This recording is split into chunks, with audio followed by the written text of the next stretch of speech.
करंजाळी येथे ठेकेदारांच्या निष्काळजीपणामुळे विहिरीत पडल्याने शाळकरी मुलीचा बुडून मृत्यू।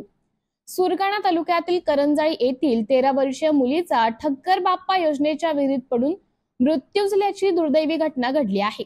सविता शिवाजी भोये वय 13 वर्ष ही मुलगी निफाड तालुक्यातील मुखेड येथील आदिवासी आश्रम शाळेत 6व्या इयत्तेत शिकत होती। सविताच्या घराजवळ ठक्कर बाप्पा योजनेच्या विहिरीचं सुमारे 4 वर्षापासून बांधकाम ठेकेदारामार्फत सुरू आहे। संबंधित ठेकेदाराला ग्रामस्थांनी वारंवार सूचना देऊनही विहिरीचे बांधकाम करीत नाही।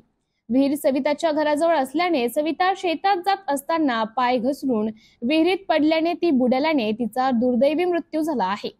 विहीर खोल असल्याने पोहणाऱ्या पाणबुड्यांनी शव बाहेर काढले। तिला सुरगाणा येथील ग्रामीण रुग्णालयात तात्काळ उपचारासाठी दाखल करण्यात आले। वैद्यकीय अधिकारी यांनी तपासांती मृत घोषित केले। शवविच्छेदन करून मृतदेह नातेवाईकांच्या ताब्यात देण्यात आला। परिसरात हळहळ व्यक्त केली जात आहे। करंजाळी गावात सुमारे 4 वर्षापासून कळवण प्रकल्पामार्फत ठक्कर बाप्पा योजनेची विहीर फक्त खोदकाम करून ठेवली होती।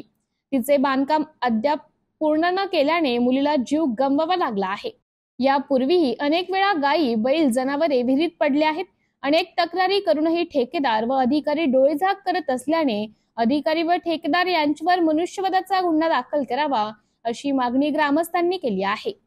MDTV न्यूज साठी प्रतिनिधी कृष्णा पवार, कळवण, नाशिक।